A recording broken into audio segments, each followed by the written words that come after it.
about 30 minutes before the shooting incident. He is, at least the state's position is, he's captured on surveillance video walking into and out of the probation department wearing the similar clothing described by our victim and leaving in a similar vehicle. So I'm going to grant the state's motion in limine in full. If there's anything obviously that comes up, Mr. Burbank or Mr. Coleman, that makes either of you think that any of these things on the motion in limine would become admissible or relevant, just approach outside the hearing of the jury and we'll take care of it at that time. There is another issue, Judge. An ID tech with Beaumont PD lifted a latent print or prints from the suspect vehicle. Those prints are referenced in a report done by the that ID tech, which was turned over to defense counsel in discovery. And in that report, it indicates that there was a quote unquote APHIS hit on those latent prints that linked back to this defendant. While it was referenced in the report, just this weekend when I was prepping the case, I realized I didn't have those latent prints and I didn't have the APHIS report. So I reached out by email this weekend. The ID tech emailed me the actual prints referenced in the report, and I have forwarded that email to Mr. Burbank. Okay. But nevertheless, they were referenced in the report. Okay. All right. Anything else? There is surveillance video in this case, Your Honor,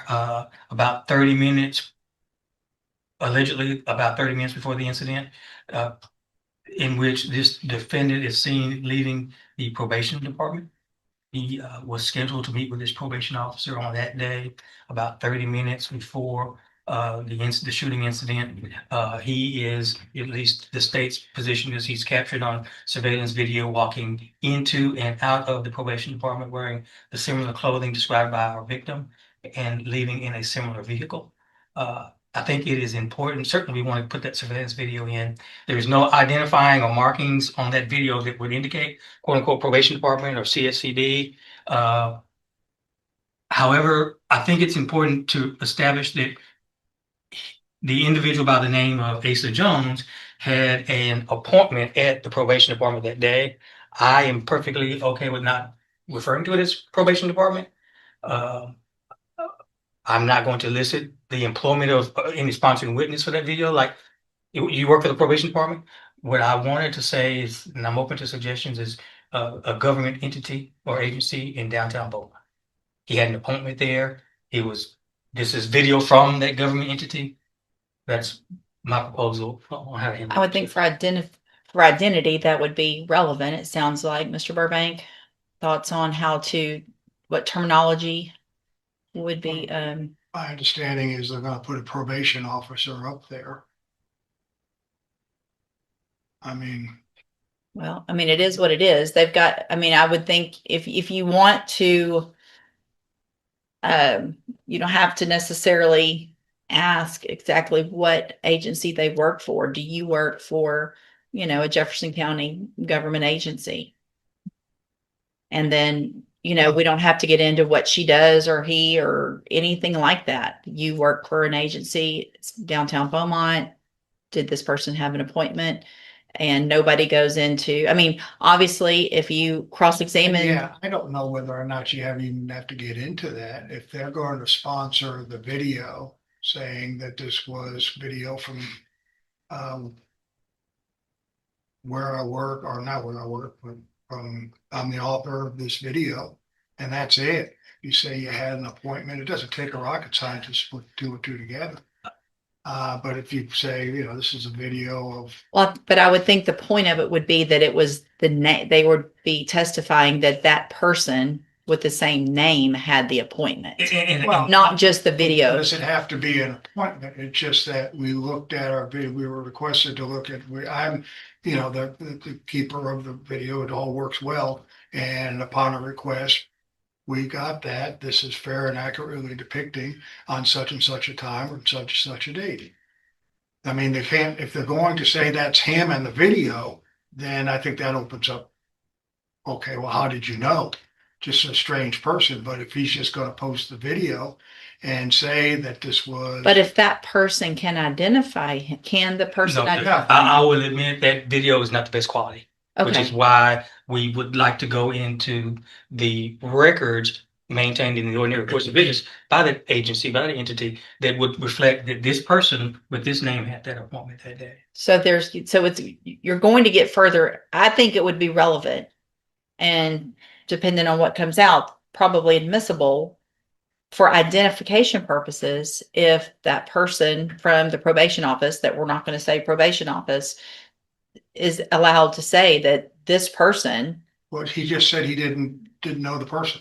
No, but he's saying that they have records from the department that say that Asa Jones had an appointment that day at that agency.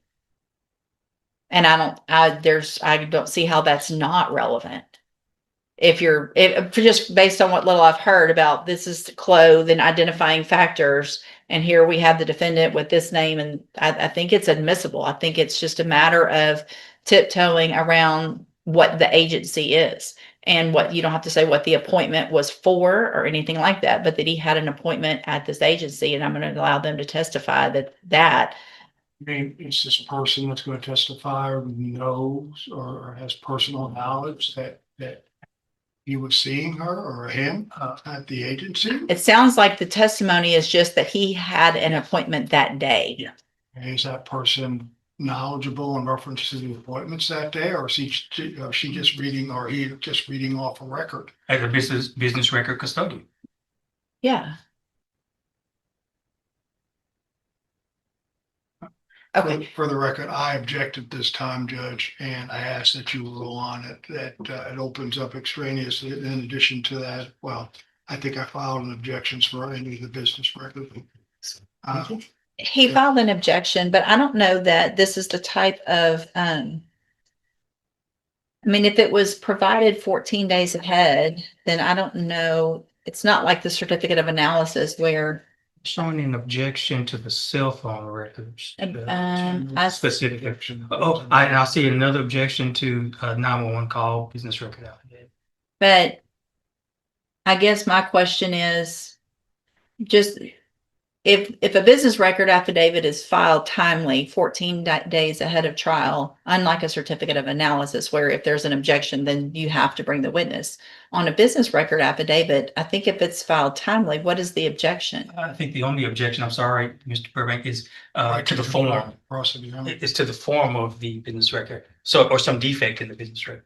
Yeah, I think it's just as to the form. I looked it up and I don't see anything that says if something's objected to, then it has to be, if there's a specific part of the form. I'll take a look at, I looked at one already and it looked, I mean, these are from April. So obviously they're, well, at least one of them is, and then the other is. Judge, the 911 call, we're going to bring a live witness to sponsor that. So we don't have to worry about that one. But then the other one is, cell phone records, business record. and that was done also, it looks like also in early April. Yes.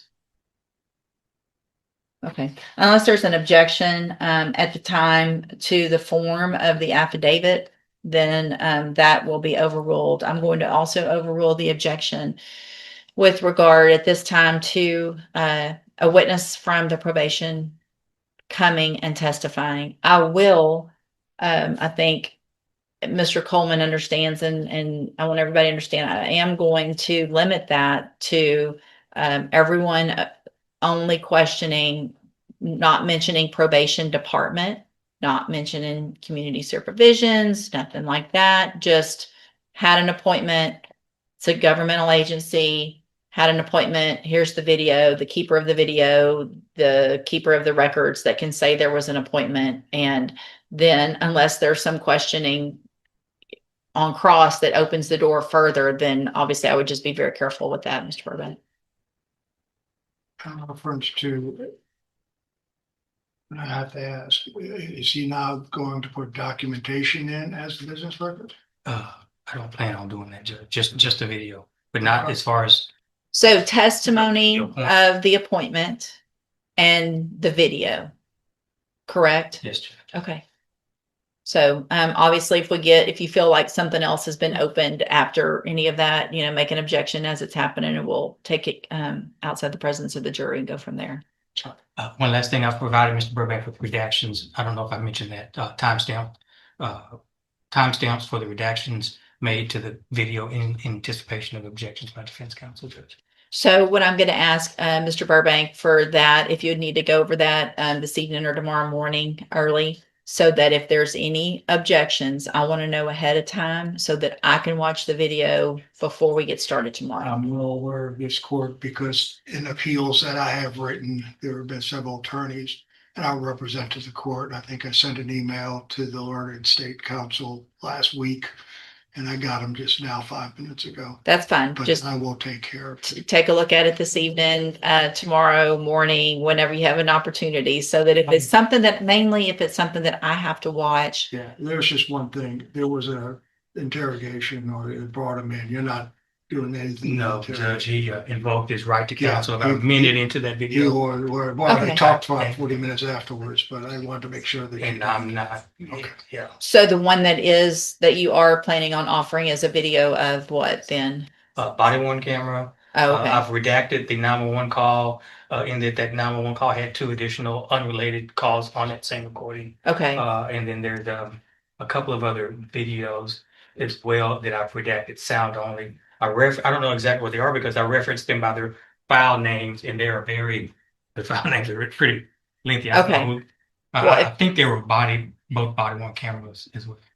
Okay. Just take a look. If y'all have any issues, just let me know in the morning. All right. Anything else? Mr. Vasquez, Mr. Smith, Mr. Lewis, you guys are all free to go. Thank y'all very much. Thank you.